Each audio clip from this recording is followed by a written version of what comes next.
Yes, hello, it's Marcus here from Savvy Solutions, and this week's sales tip talks about using all modalities when painting a picture of the future.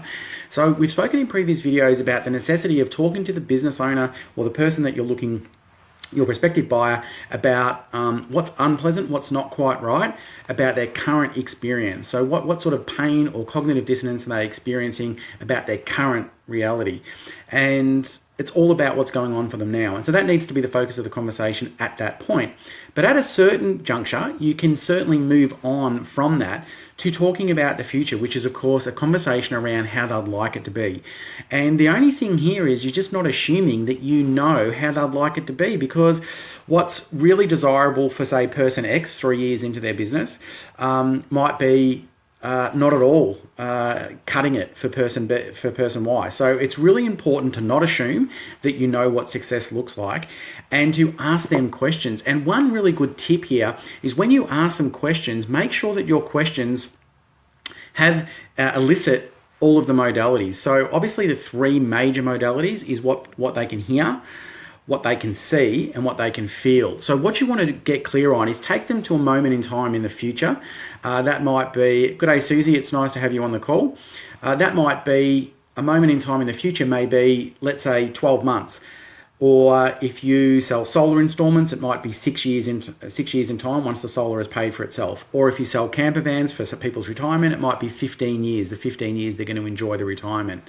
So whatever the sensible moment in time is, take them to that moment in time in the future and then ask questions initially designed to elicit how do they see their world in that period of time once they've achieved the success that your product or service is going to assist them with.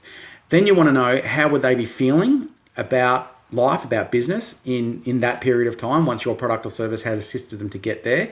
And then you want to know what they'll be hearing at that point in time once your product or service has assisted them to get there. It's extremely important to paint a very, very vivid picture.